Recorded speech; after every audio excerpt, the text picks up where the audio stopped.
Good afternoon. I'm Brian Lance, and I'm here with the Scheller Institute and the LaRouche organization. This is the 8th, I believe, yes, the 8th of April. I'm going to be giving a short strategic snapshot. A lot to go over quickly here with some marching orders right up front.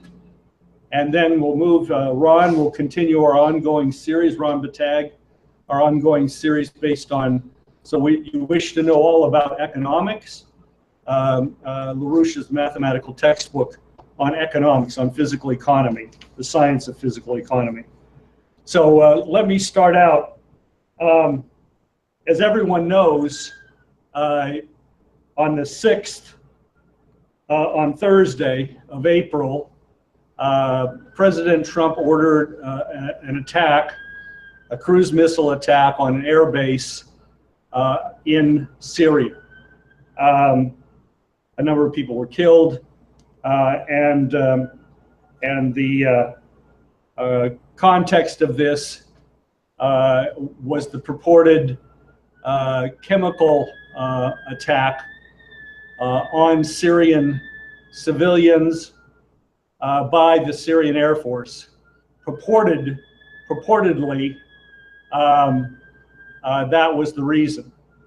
The next day, on the 7th of April, yesterday, Lyndon and Helga LaRouche issued a statement spelling out that this assault was stupid, that there was a fraud against the president, and this represents a fraud against the nation. They're calling for an immediate, full-scale investigation. They're calling specifically on President Trump to recognize that he received a fraudulent briefing as regarding the facts of the matter in Syria on Tuesday, the April 4th, when the purported chemical bombing occurred, that no such bombing occurred, and further, that it absolutely is critical and very importantly, in terms of having a good overview of this situation, this is an extraordinary opportunity because the British Empire has shown their hand to the whole world. If one simply takes into account what is known in terms of the background of both the ongoing attack against President Trump that's been orchestrated from London since the middle of last year, the middle of 2016, but increasingly since his election and in spades since January of this year. The evidence, the only evidence upon which the attack on the Syrian air base, one of 6 major air bases in Syria, was carried out, was the evidence presented, so-called evidence presented by 2 sources by the British. One was the white helmets operating on the ground in Syria, which is funded directly by the British Defense Ministry. And the Defense Minister of Britain yesterday, on the 8th, was boasting in the media that he had been in continuous contact with the Trump administration over the last 48 hours in coordinating this attack and coordinating its aftermath. The White Helmets, so-called, is known to be a nest of al-Nusra, al-Qaeda, and other terrorist operatives, which is no surprise since the British have been funding al-Nusra, as the Obama administration was, as well as ISIS through Saudi Arabia over the last several years. So this is one so-called source, a source, the White Helmets, which has been caught on numerous occasions fraudulently presenting hoped up dossiers, phony photographs, doctored photographs, and so forth, to try to make their case in defense of al-Nusra, ISIS, and the terrorist onslaught against the sovereign nation of Syria. The second source is the Syrian Observatory, the Syrian Human Rights Observatory. Might as well get this correctly. Which is a one-man show operating out of a building in London. There's nobody from the so-called Syrian Human Rights Observatory in Syria. Not that empirical being there on the ground would help in this case, but again, the Syrian Human Rights Observatory is a false flag operation of British intelligence. These are the two sources upon which the basis for this assault against the sovereign nation. Now, this puts President Trump in a very difficult situation. It puts him in a sort of paradoxical situation if he chooses, and we encourage you, all of you, to contact the White House as well as your congressman in this regard. But it puts the President of the United States in the paradoxical situation of facing up to the fact that he has been fraudulently misled, that however this occurred, he was played, and now he has to come clean on this with, first of all, with himself, but also he's got to clean house in his own administration. And he's got to come then clean with the American people. This has got to be a public process, because ultimately the confidence of the American people in this president, but also the institution of the presidency, the confidence of the world in the leadership of the United States, rests upon clearing away the rubble, literally, and otherwise the human suffering of this assault. Let me just say, by way of background on this very briefly, just in the course of the last 24 hours, numerous people in the military community and the military intelligence community have come out, as well as political figures, stating what Lyndon LaRouche spelled out very specifically. We have the blog of Colonel Pat Lang, a senior figure in U.S.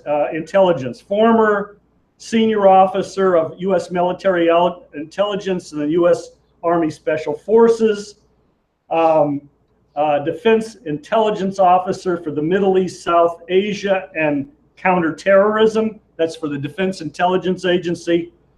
He was a briefer of presidents, including George H.W. Bush, and his website, and he himself specifically, has come out challenging this fabric of lies that's been hooked up here to rationalize this.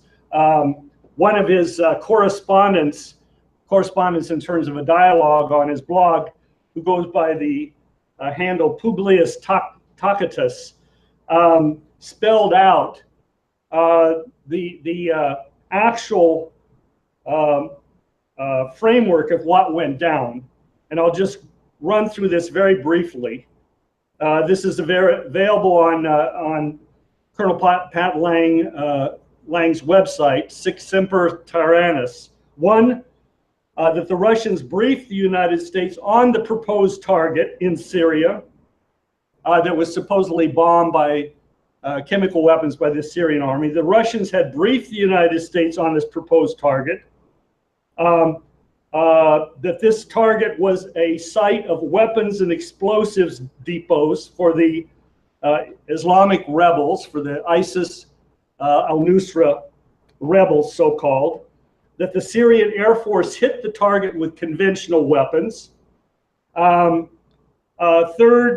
that instead of secondary explosions, there was a release of chemical smoke, and that this, with a strong wind blowing, this was driven to nearby villages, and therefore resulting civilian casualties.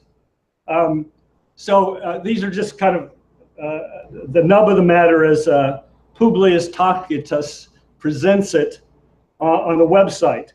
But others, I mean, Robert Perry, the well-known journalist, quotes at length from former CIA officer Phil Girardi, and I'll just say what he says here briefly. He said, "I'm hearing from sources on the ground in the Middle East, people who are intimately familiar with the intelligence that is available, who are saying that the essential narrative that we're all hearing about the Syrian government or the Russians using chemical weapons on innocent civilians is a sham." He said that his intelligence contacts in the field in Syria say they are shocked at how this poison gas story has been distorted by Trump and the mainstream US news media. So that's a little bit of the background on this. Any questions? Anything that you think should be added? Okay, I'll just continue. So where do we stand now? Well, the foreign minister of Russia, Lavrov, says that he hopes that this process is not reversible. Medvedev, the prime minister of Russia, said that the United States with this action came within inches of a war with Russia. President Putin has announced, the defense ministry and President Putin of Russia have announced the end to the deconfliction agreements between Syria and the United States that went into effect today, Saturday, the 8th of April. Russia is moving to quickly upgrade further the air defense systems in Syria. They already have upgraded systems around their own facilities. Now they will move to upgrade these further in Russia. And of course, the ending of deconfliction agreements between the United States and Russia heightens the potential for a misunderstanding, for some incident or incidences to occur, which could cost the lives of American or Russian airmen or other military personnel. And that's a very serious matter, but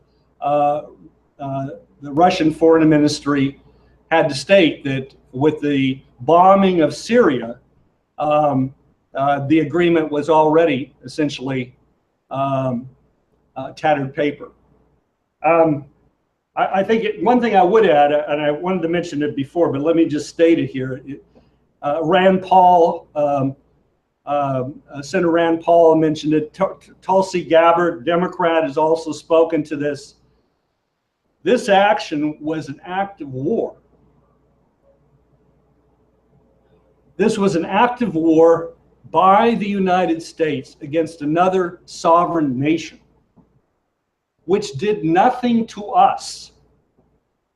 There is no grounds for this attack. Parenthetically, this is a replay of the R2P doctrine, right? Responsibility to protect doctrine, which was cooked up starting with Tony Blair back a decade ago and dominated the Obama administration. It's landed us in endless wars and mayhem. And Trump, of course, President Trump had rightfully said he was going to end this. So this was an act of war under international law, which we are a party to. And that may be part of what's going on here in terms of this setup of President Trump, because it places him in a position where he has acted illegally under law. And therefore, the question of impeachability, for example, is very real on these grounds, in these circumstances. That can be corrected. The president has to come forward truthfully as regarding what actually occurred. And in that matter, let's remember President John F. Kennedy, who was also confronted, was set up as a new president, as a young president in his case, with the Bay of Pigs fiasco, in which he was told that this was basically a done deal, that you were going to send these guerrilla forces in, these exile forces, and they were going to be able to take the country back. Well, of course, they went in there and they made zero headway. So then those who were promoting this policies, including the Dulles brothers, said, okay, we got to go with a full-scale invasion. We got to go with an air assault, and we got to go with a full-scale invasion to back up these exile rebel forces and so forth that we've helped send in. Well, at that point, President John F. Kennedy realized that he was being snookered and cut his losses, and then threw the Dulles brothers out of the White House. So we've been here before, and President Donald Trump has the precedent, not that he needs the legal precedent, but he has the precedent, nonetheless, historical precedent of what President John F. Kennedy did to correct what would have been a devastating foreign policy chain of events. So continuing now, okay, so this is Putin and Lavrov we're talking about, just in terms of the Russian response, with the hope that this is not irreversible, but nonetheless, tremendous damage has been done to U.S.-Russia relations. Further, however, the trip by Secretary of State Tillerson is still on for this coming week to Moscow at latest news, as far as we know. The spokesman for the foreign ministry, if I have this correct, Zakharova in Moscow, made the following wry comment. She's known for her dry humor. She said she confirmed that the Tillerson visit to Moscow is still on, and she said, and this is a rough translation, "You can tell us about the strange things that you have done this week, and we will tell you what we think about them." So hopefully that will go forward. As regarding the British foreign minister, Boris Johnson, Mad Boris, announced that he is canceling his trip Monday and Tuesday to Moscow because of what Syria and Russia supposedly are responsible for as regarding this whole chemical warfare business. And instead will concentrate on meeting up with Tillerson and other foreign ministers at the G7 meeting in Lucca, Italy, which will occur at the early part of this week. So obviously, Johnson is intent upon being right in the middle of manipulating Tillerson and the American follow-on to the events of the last few days. So we're forewarned on this. Further, I think it's important to say that China, as you recall, this last Thursday and Friday, President Xi Jinping of China has been here in the United States, an event of enormous importance, the meeting of President Xi and President Trump in Florida, to begin working on a new set of foreign relations between the two largest economies in the world, with infrastructure investment in the United States as a major feature of that, not limited to that, but that is an included feature. And coordination across a wide range of areas. From what we now have, in terms of the Chinese response, as reported in the media and from President Xi Jinping in terms of his quotes, China is still committed to moving ahead, firmly moving ahead to improve U.S.-China relations. So we can come back to that if necessary. But in brief, foreign relations, major foreign relations, are not yet totally disrupted as a result of this British orchestrated manipulation of the United States. This attempt, once again, to play the game of geopolitics and play upon people's susceptibility to geopolitics. This idea that the enemy of my enemy is my friend. That we're always fundamentally divided by issues of geography and race and religion and so on. And so we all have to take, you know, a very hard, cold look at our position in the world and always keep the guard up and play the chess game. This geopolitical view is what has to be finally erased from foreign policy. And this, of course, is what Xi Jinping and President Putin and saner voices and in the United States are promoting. That can go forward, but we've got to clean house. And President Trump now has a major responsibility in that regard. Now we have a major responsibility, and that is that every one of us needs to contact the White House. You can email the White House. You just go to whitehouse.gov/contact, whitehouse.gov/contact, and you can email the president. You can also there get the address to mail the president at 1600 Pennsylvania Avenue. Though you can Twitter him. I'll leave that to somebody else. But you get to the president, get to your congressmen and your senators. They need to be alerted. They need to be put on the spot. They have to act now. This is, to repeat what Lyndon and Helga LaRouche stated yesterday, is a fraud against the president, and it's a fraud against the nation. So we have to address this. We have to address this immediately. So let me just mention quickly a few other updates, and then we'll move on to the to our continuing presentations on LaRouche's economics. And this is related to this.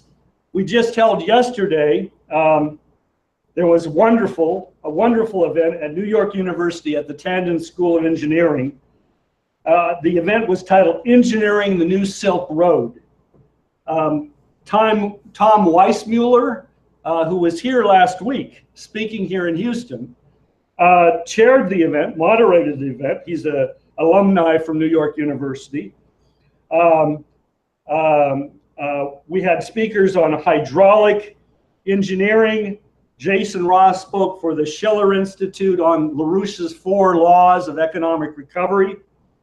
Hal Cooper, our friend, a specialist, Hal Cooper, PhD engineer in railroads and transport, spoke on rebuilding the railroad system of North America and Africa, and of course singly drew out the importance of the Bering Straits, of tunneling the Bering Straits to create the land bridge, the world land bridge that the LaRouches have promoted for decades.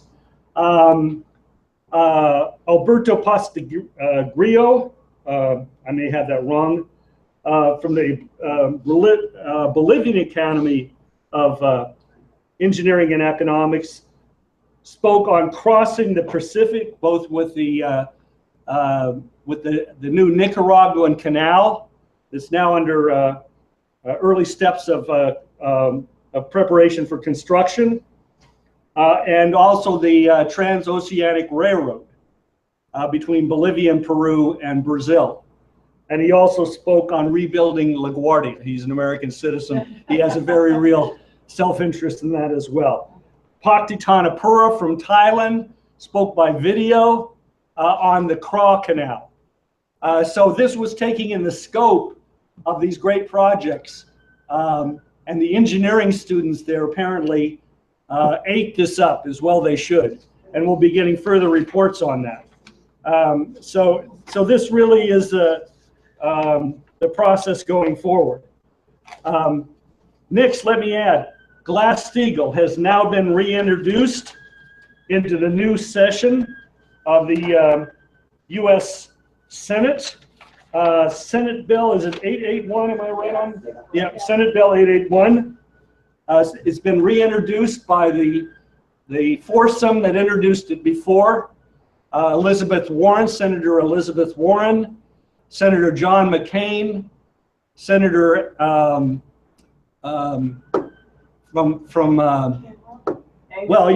Cantwell from Washington State, but Angus King from Maine have introduced the bill.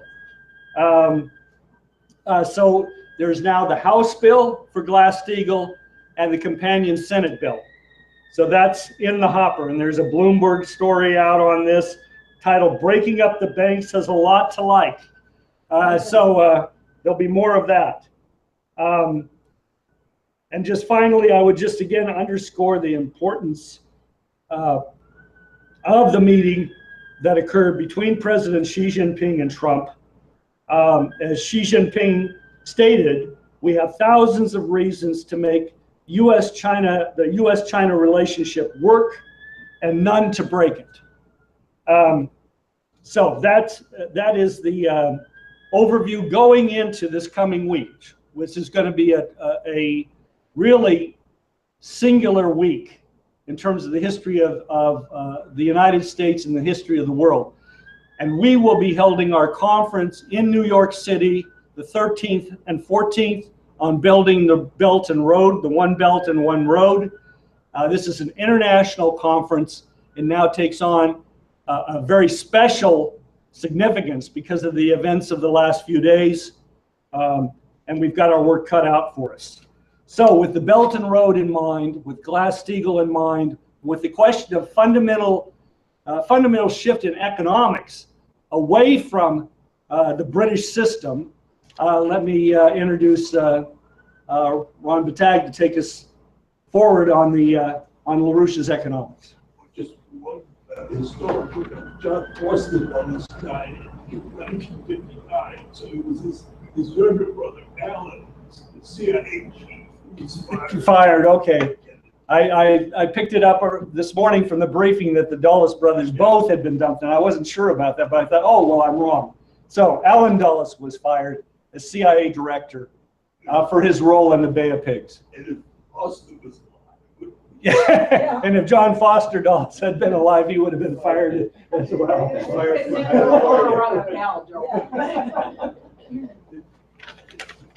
Thank you.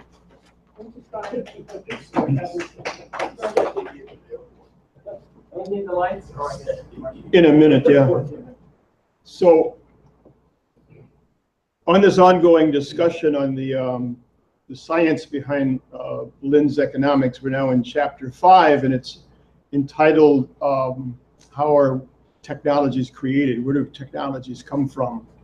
So, it's really not about things. It's, as Lynn's always looked at economy, it's obviously, as we just see from the briefing, it's a physical economy. It's a political economy, in that there are dynamics involved in how people choose, different aspects of this. And one of the things that Lynn takes up fairly early in this chapter is if you want to change a fundamental dynamic, where do you begin dealing with those axioms? And he says, you have to look at the state of mind that would cause someone to introduce such an axiomatic assumption. And you can look at whether it's the economy or technologies or in the present war situation, what are the preconceived notions that allow people to look at things and what's governing some of that. How can a person be one thing one day and 24 hours later be something totally different, as you see with this lying setup on the president? What are the dynamics of mind that go on in this? Secondly, he says, what is contrary to the lawful ordering of the universe that's involved in that state of mind? You know, if you look at, it was mentioned, the anti-progress, green, global warming kind of philosophies. What is wrong in that compared to the overall dynamic of a growing society? What were the assumptions? What's wrong in that in terms of a universal question about it? What are the false assumptions, another point he brings up, underlying the formation of such an axiom? Not only that you hold it, but where does it come from? And a lot of the dynamics culturally and socially that play into that. Fears socially, why do some subjects intrigue us, other subjects we go blank on? So what Lynn points to is you have to look at all this and then find the hidden assumption in your enemy's, what's his Achilles heels? Where do you actually define your approach to change that? Now, what he stresses is that no willfully directed fundamental discovery can be accomplished except by consciously self-disciplining one's mental life according to this sense of the principle corresponding to the hypothesis of the higher hypothesis. Namely, a measure of these, of the dynamics of insights where you're overthrowing one particular axiom to another one. And because the subject is so easy to get off the subject, I mean, you could begin describing technologies, but that's really not the subject. The subject is what is the method of knowledge by which creates an insight that allows you then to work it out. So we're going to read a bit more of the text itself than we've normally done in some of these situations, both in terms of getting a sense of what is this hypothesis, and then the hypothesis of the higher hypothesis, or the higher hypothesis, and then the hypothesis of one, of a higher hypothesis. If I can say that again. Hypothesis, what is that in terms of the way we think? Two, what is this higher hypothesis when you're throwing off one and moving to another? And then this whole notion of living at a level of a hypothesis of a higher hypothesis. So we'll read sections on that, and maybe that would be a good place to start, because it's, if you think, for example, there's, you know, we know one of the figures in history, Gauss. There's a famous story, you know, of Gauss, and he's given a challenge as a child, like his whole classroom was, to add up all the numbers from 1 to 100. And I don't know if people have heard this story before, but you know, the whole class starts, you know, counting them up. You know, 1 and 2 is 3, 3 and added that's 6. And Gauss is approaching the teacher, and he puts the old total right in front of the teacher within like a minute and a half. I forget what it was. And the teacher checked, and it's right. And so you look at this, how could this, what went on here that was different? And just to make a long situation here short, well, 1 and 99 is 100, 2 and 98 is 100, 3 and 97 is 100. There's 50 of those, right? 49. 49 of those. Thank you. Then there's the 100. So if you add those up, you got 150s, and then you got that extra 50. So the reason I'm pointing to that is, as insightful and creative and witty as that may be, it doesn't fundamentally change anything in counting numbers. The hypothesis and the ordering principle of counting numbers is still the same. If you look at where does the number, that's the relationship of a diameter to a circle, what we call pi, well, all of a sudden you've got something that overthrows that whole number system. So rather than kind of explain it piece by piece, I don't know if Diane or somebody would want to read. We're going to have it up on here in just I just don't want to have me reading everything. I'll do some of it. But It's coming up on the screen. yeah, don't worry about the books.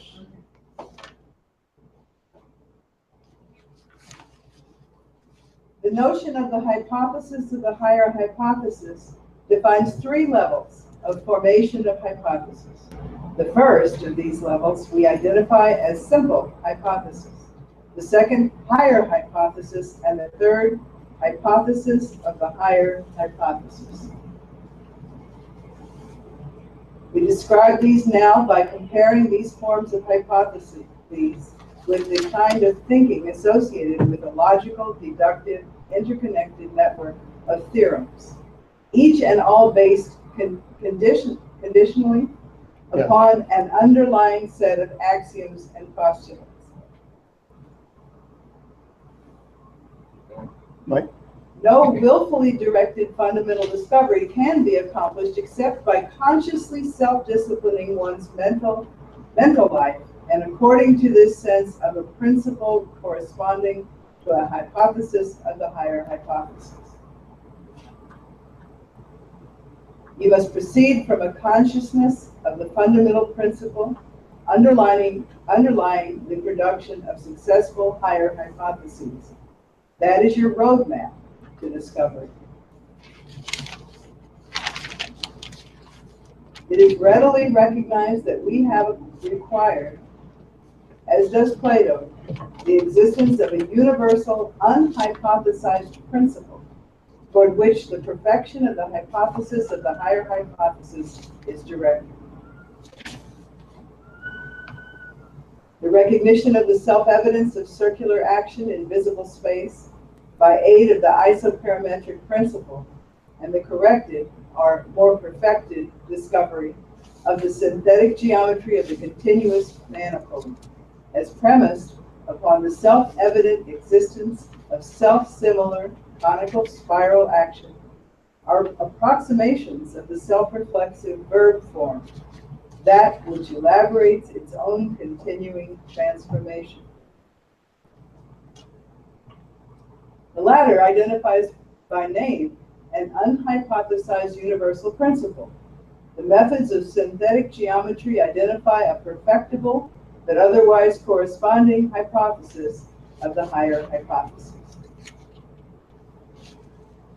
The principle of discovery is experienced by most civilized persons to one degree or another. In the commonplace, it is akin to a memory on the tip of my tongue. In the case of discovery of something new to one's knowledge, as opposed to struggling with the tricks memory sometimes plays, one abruptly hears oneself thinking one has never thought before. Abruptly, it is simply there, and one has a strong emotional sense of its rightness. In the same way, one recognizes the rightness of the name, or whatever one was struggling to bring beyond the tip of my tongue. This emotional feeling of the rightness of the discovery does not mean that the discovery is valid, but only that it is a discovery. Ordinarily, the latent power of discovery in the person is unconscious. In our experience, it is as if it exists unseen behind a locked doorway to a room in one's mind. One passes notes under the door to the unseen creature in the room beyond. One waits in hope that a message will be returned. We hear the creature bustling toward the other side of the door. We're alert. Something is on the tip of our tongue. We are about to receive a message, we hope, from the fellow, or whatever it is, behind that door. Sometimes we educate the creature, whatever it is. Our conscious thoughts inform it. We conduct a curious sort of silent dialogue with it. If we're fortunate, we discover that the creature, whatever else it may be, has a natural talent for synthetic geometry. Whether unintentionally or consciously, we may act in ways which have the effect of educating the creature by teasing it with geometry problems, or framing the information we transmit to it in geometric terms of reference.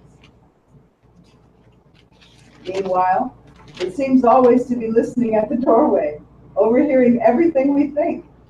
If we stay on reasonably amiable terms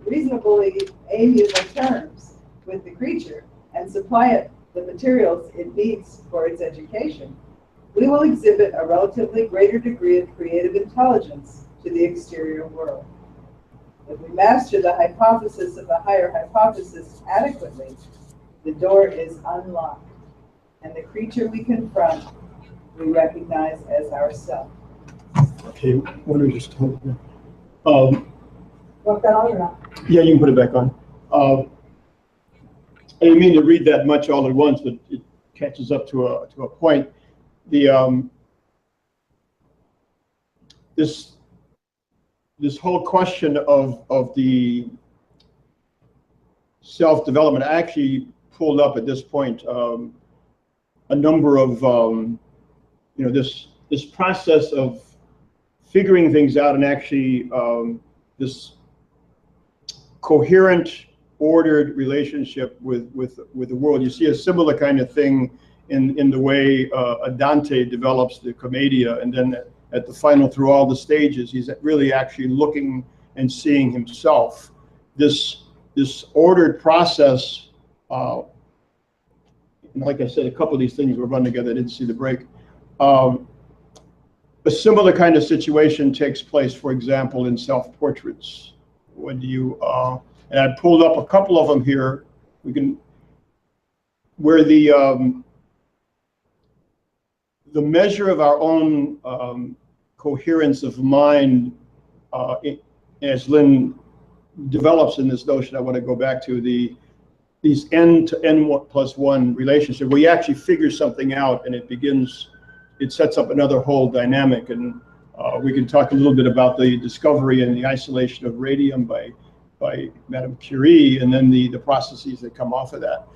But this coherent look at yourself and the reflection of that as it, for example, grows. If you look at an early Rembrandt, or if you then look at later stages, or a couple of others, and the precision that's involved if you actually have a mission orientation involved in this, as opposed to various dynamics that actually color, like we say, different dynamics that come in and change the way you actually think.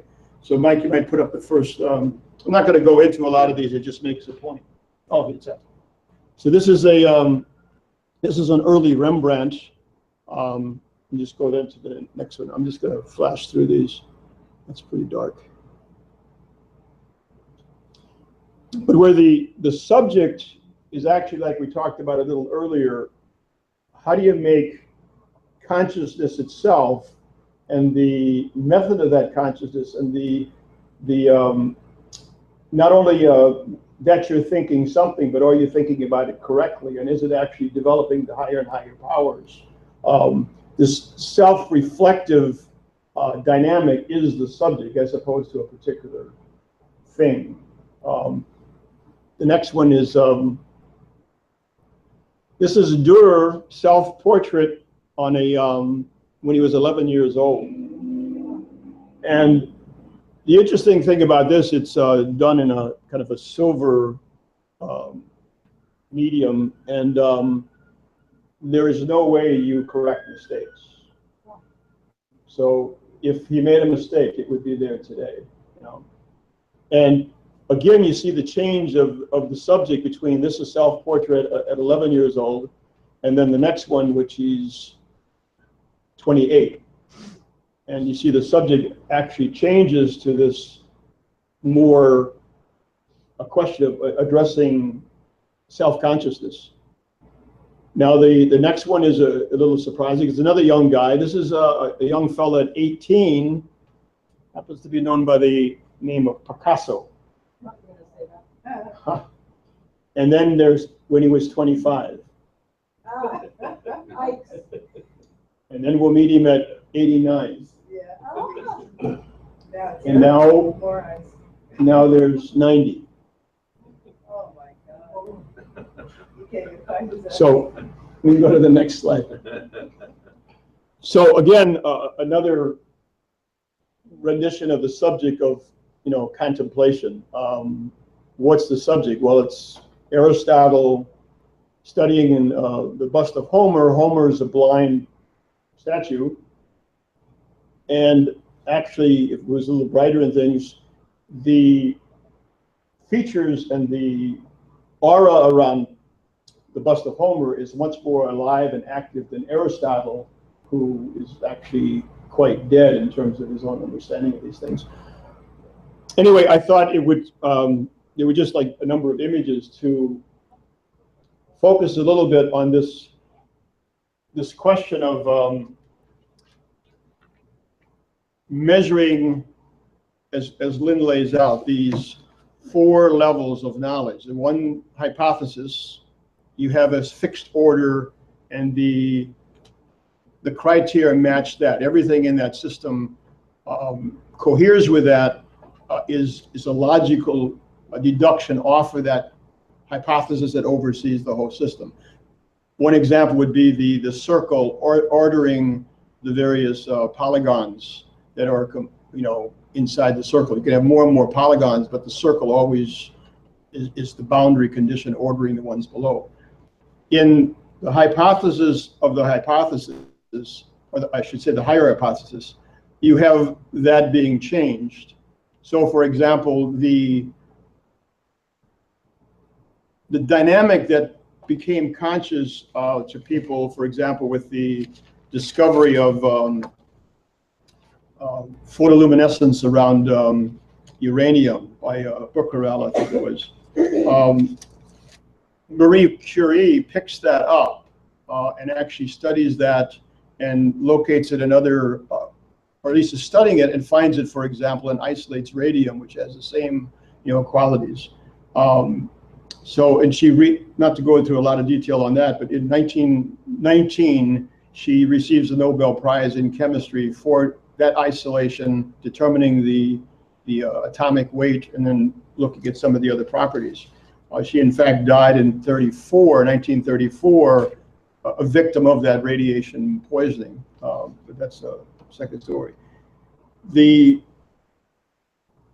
preparation of this pure chloride of radium and the determination of its atomic weight, the radium, that's the chief part of her work. And the thing here to look at is the fact that her activity and these radioactive active atomic properties of matter that she isolated, it was her hypothesis considering that actually created the situation which led to then the discovery. That the insight that there has to be something else going on here, that this indicates a totally different phenomena of nature that hasn't been measured yet.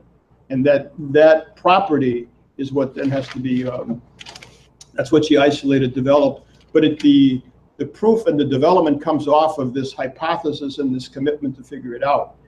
And so then, just in an overview of that, how that shift from an n level of how the universe works to an n+1, within 40 or 70 years of the discovery, within 40 years after her death, you have these radionuclides that are literally like 1,000 of them in various ways studied and isolated. 200 of those are already being offered and used in chemical commercially. 50 were considered at that time for medical use. Over half of that 50 were already routine kind of practices, where they were part of now the technology that went into things, medicines. Anyway, the tool and the dynamic involved in this is the fact that your particular medium you're picking causes an ionization, a shift in the losing of the one electron. So you can actually, if you have that relationship in various situations, you can begin to measure changes. For example, if you use cobalt-60 or cesium-370, again, this measurement of a whole new technology, you could then, one of the byproducts is you kill normally the cell. So cancer, other kind of leukemia diseases, where they begin becoming the optimal approach to solving these things. There's like polycythemia vera. It's a disease where the blood produces abundant red cells. This particular thing, they used to bleed to take out the red bloods, all kinds of things like this. Now, in this particular situation, you could put the tracer in there, and you actually could, slow down the actual rate of growth. You have the cancers that a lot of people know about. Radioactive gold became the use for leukemia. You have thyroid diseases that were dealt now with radioactive iodine. There's various kinds of measures you could do on absorption rates, scanning qualities like blood, and all these things became much more efficient in terms of the technology used. You could test for antibodies in a population, and you could begin then reading what is the dangers of plague, things like cholera, where you could get a clear measure, what's the resistance level of the population going to be, what you're actually facing. All kinds of areas in agriculture, you have breedings of various kinds of plants.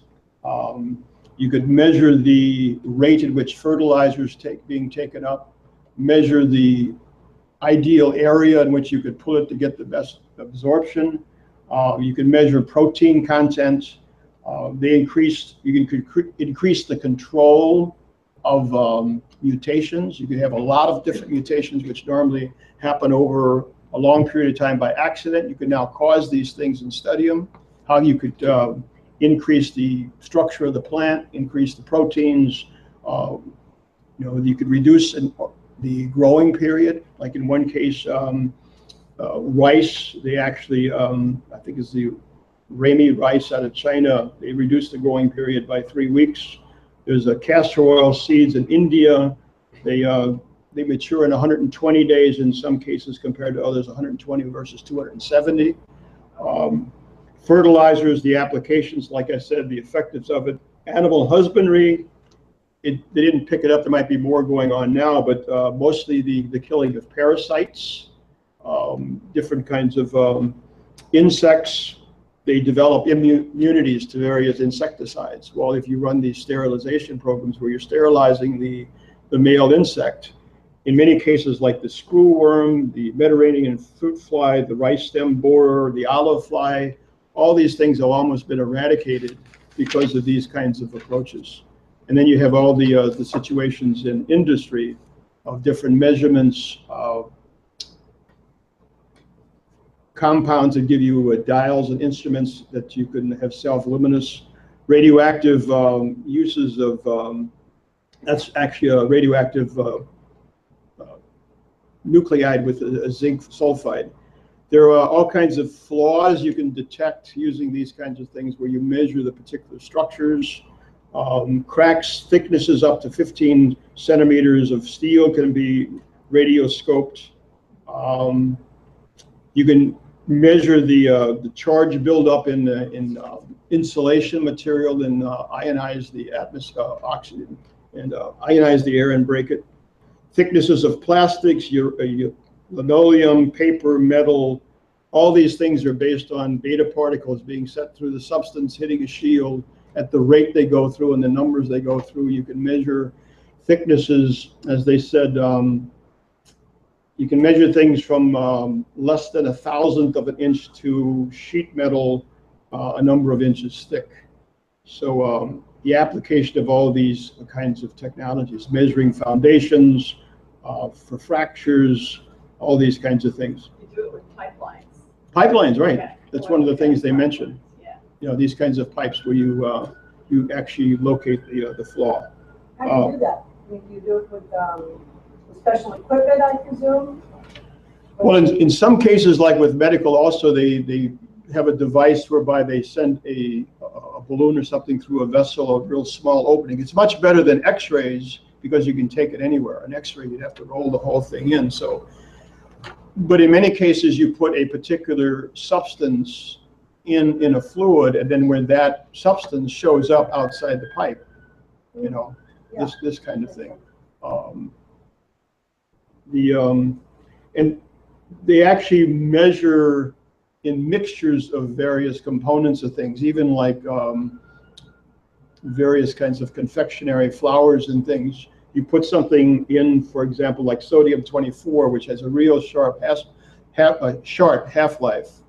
And no matter what you put it in, you get a measurement of the density of the various products, and then it disappears within 24 hours. So you haven't got tracing. But these kinds of operations that could be run in some of the most powerful ones, like I think they said cobalt-60 and silesium-137, you can actually put it, has this real sharp life, where you can put it into various components like wood, even soft wood. You can saturate the thing with plastics as well, and then ionize it, and then you actually have it take on these much different components, in terms of like floorings and insect-resistant woods, weather-resistant woods. You actually develop a capability of totally different products coming out of this. And then you have the sterilization, irradiation of food. You have various pasteurization capabilities, all kinds of things we do with carbon-14, that you measure carbon date things, all these insights that develop off of this one singularity of isolating this new development, this shift from how we used to do it, and then, as Lynn refers to it, N+1, then you have this whole new different dynamic. So it's interesting, the book I read was put out in 1971. I just happened to have it and I grabbed it. It says at the end of this chapter on these nuclear nucleonucleids, even though usually unappreciated, radionucleids have for many years played an active and often unique role in our lives. But nuclear technology is young. This was 1971 when they wrote the book, and fast moving, and much is expected from our applications which have not yet been discovered.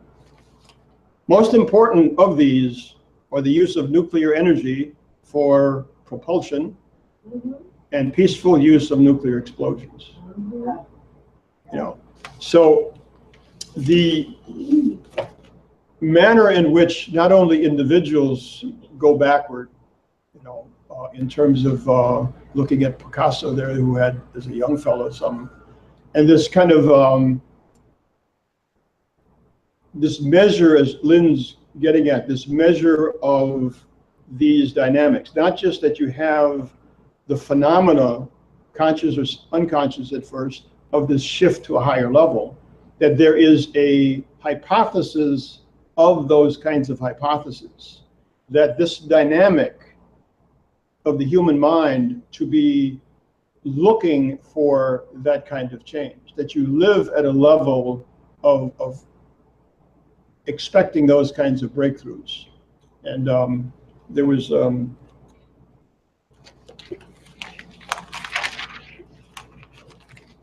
I don't know, maybe it'd be better just to throw it open to some questions and things, because there's a couple other readings, right? Yeah, why don't we do that, and then we'll come back to that. Because it's I find it difficult to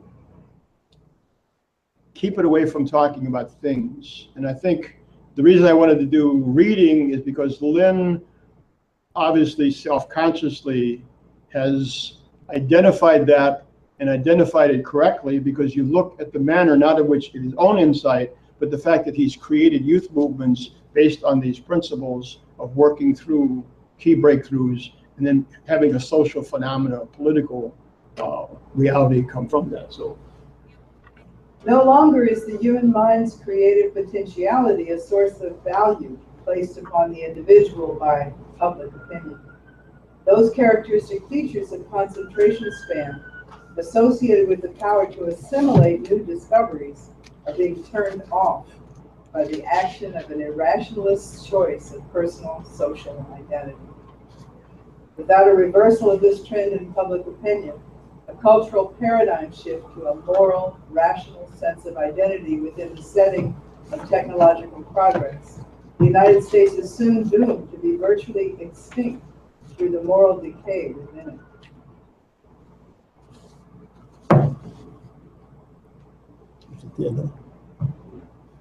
that's it. Okay. there's the way he ends the chapter. Then he says, we may assume that the urgently wanted cultural paradigm shift occurs, the one that we're actually talking about, the world is in right now. The emphasis in that situation on the employment patterns must be on three crucial points. He says, number one, raising the percentile of employed operatives within the total labor force to about 50% of the labor force. Number two, concentrating the increase in expansion of the capital goods producing sector of industrial production. And thirdly, increasing the employment in research and development to the range of 5% of the workforce. So you have to actually build in these kinds of drivers. He says this must be aided with corresponding shifts in tax burdens, credit policies, wage rate policies. It will require a reversal of recent trends in public education toward Humboldt program of classical education, and including the mandatory education of synthetic geometry from the primary level, beginning in the constructive geometric play education. In addition to the economic practical needs for such a shift, the cultural economic shift, as it affects the sense of personal identity of the individual in society, must be consciously fostered. In this setting, we require the development of seed crystal laboratories with training centers, which provide a rigorous training of gifted young scientific workers in mathematical physics from the standpoint of synthetic geometry. There must be an accompanying emphasis on the internal history of science from the standpoint of primary sources. In this context, the principles of the higher hypothesis of the higher hypothesis must be made conscious. This approach, modeled upon the successful educational brigades programmed by the Monge and the École Polytechnique, should be directed to turning out brigades of researchers and teachers for laboratories, universities, industrial and research and development programs throughout the Republic. These centers must foster not only the creative scientific potentials of their members and graduates. A sense of direction must be developed, respecting those frontiers of fundamental breakthrough which our science must master in the generation ahead. Added to this, the proliferation of knowledge and the use of a form of economic science which links directly the production of economic value and the fundamental issues of scientific research will provide the basis for coherence between an economic management and research, which is the science driver for the national policy implies. And see, it's the realization of that idea of LaRouche and the whole International Development Bank, everything Mr. LaRouche has put on the table for the last 40 and more years, the realization of that is now obviously there in China. It's obviously there in the developing sector. It's moving with the backup of Russia and with China. It's meeting with the President of the United States for the first time in a long time. And what Brian laid out earlier in terms of, again, these assumptions, what actually put this kind of fight and lie before the American president, which he temporarily, hopefully, has fallen for, and we have to correct. It's that fight that's going on at the highest levels of cultural and economic fight, this fight between an oligarchical outlook and this formation of these republics. And Lynn has been leading, Mr. LaRouche has been leading that fight for at least the last 40 years, plus the preliminary work. So that's what we've got to bring people in.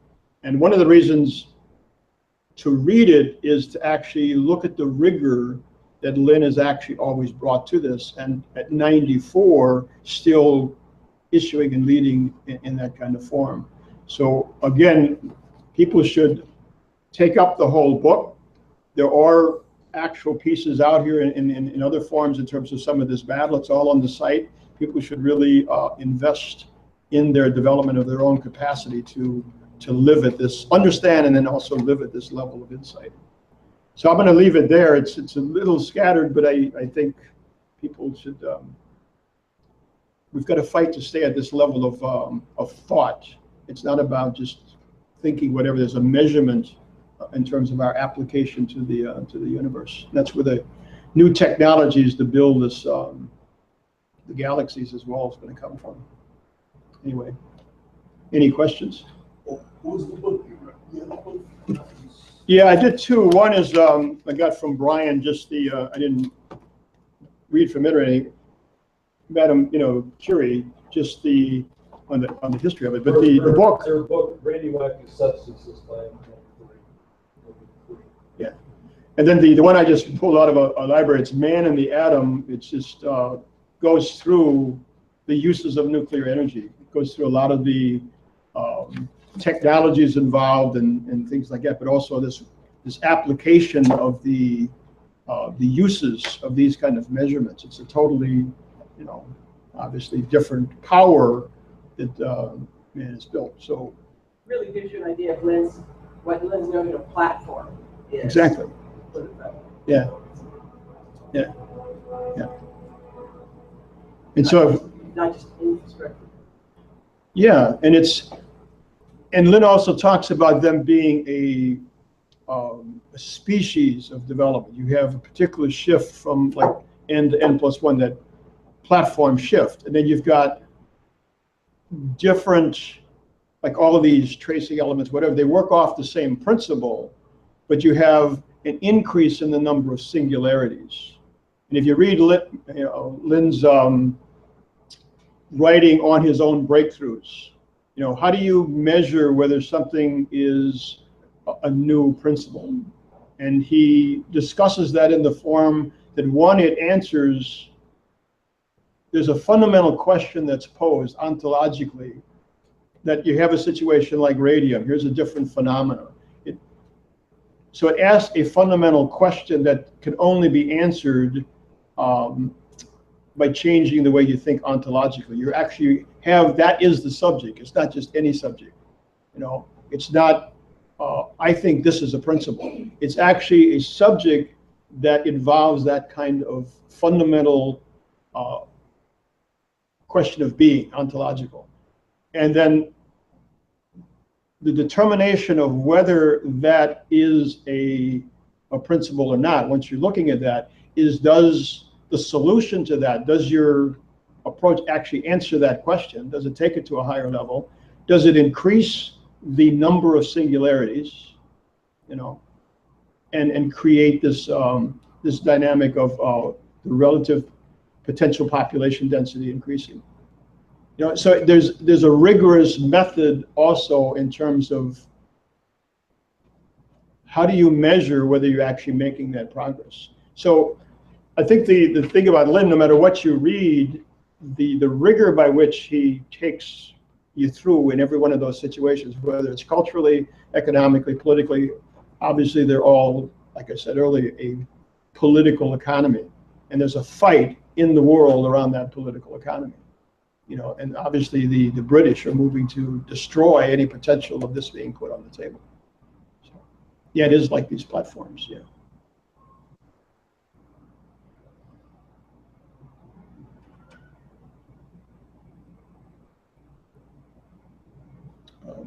There was a one last footnote. It was footnote 6. It's just an interesting. He says the current state of development of the universe, or the experimental phase space of reference, should be denoted as an order of some number, n. Negentropic action raises this phase space, for example, to the order of n+1. This occurs ontologically within the continuous manifold. It doesn't come in from the outside. It's a change in the system. The system is growing, as we've been saying for the last number of weeks, in a self-similar manner. The same way the self-portraits of Rembrandt, they got older, but there's a coherence. You don't have your arm grow and then your other arm, then your leg. There's a quality of self-similar growth. It says negentropic, okay, this ontologically, this occurs ontologically within the continuous manifold. This is reflected into the discrete manifold as the addition of a new singularity.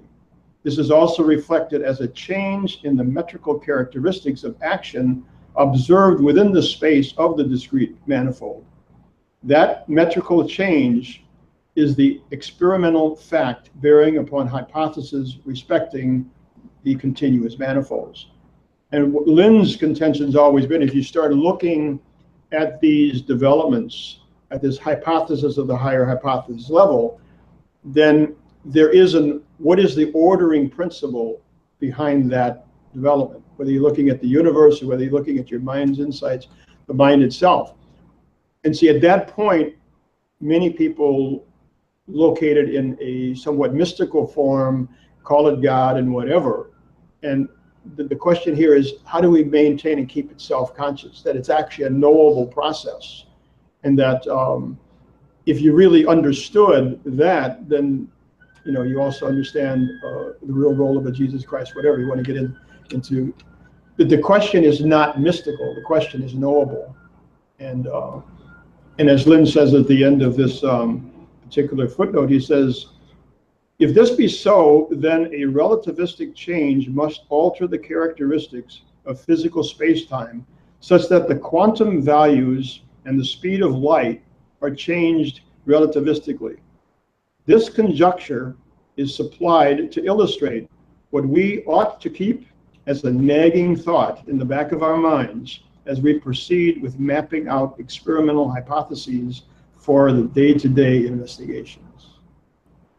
So it's really how do you build a culture that lives in that kind of anticipation of the future?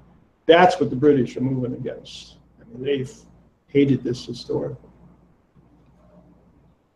And they're in public to be destroyed.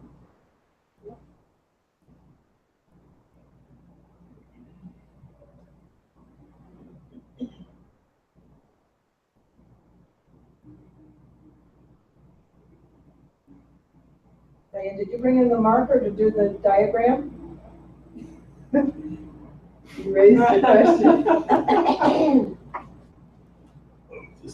We, if people saw the notice in the invite to this in the email, there was a puzzle, and there's a challenge from the room that I made that up, and there's no solution. So. I know, we've had that challenge before. First of all, did anybody Solve it on their own. Yeah. I cheated.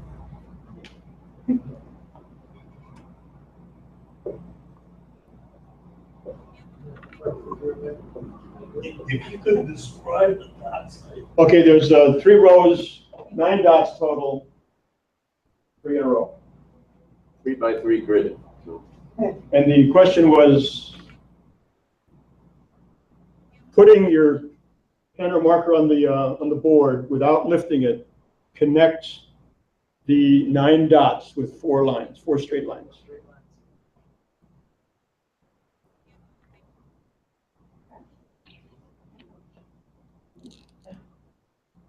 Did somebody know this from before, or did somebody figure it out to be? Remember the problem, but Okay. from before, but not the solution. I don't think I ever knew the solution. Okay.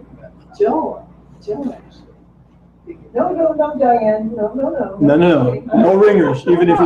I just saw the ringer, he figured it out. Oh, did he? Yeah. Okay. Well, it'd be interesting before he just shows it to actually go through what he shifted in his thinking to figure it out, because it's the dynamic. I think that the reason I put it in the first place is just to cause a provocation.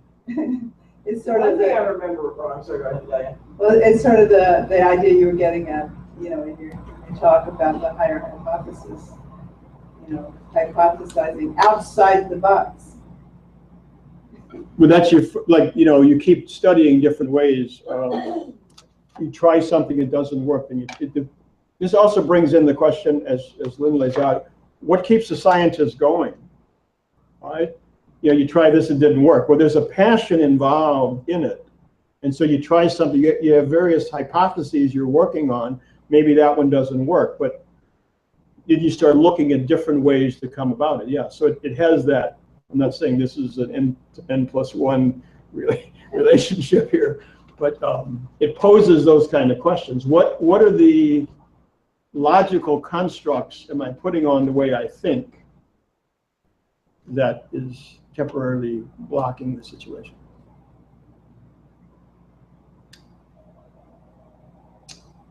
And we do have $10,000 to raise today, so it shouldn't take the whole afternoon. Anyway, I can just show it people when they see it. It's just to prove that it can be done. Go for it. You can start from anywhere, but That's what I remember, that you had to go outside the, There's 1, you were outside the box. 2, 3, 4.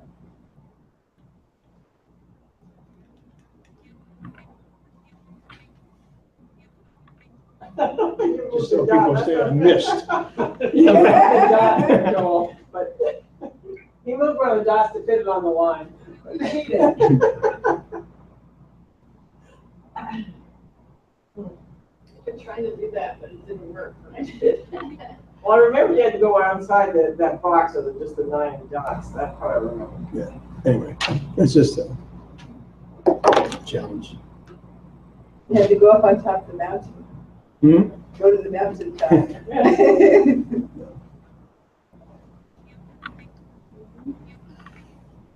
Are we still? Yeah, I can stop.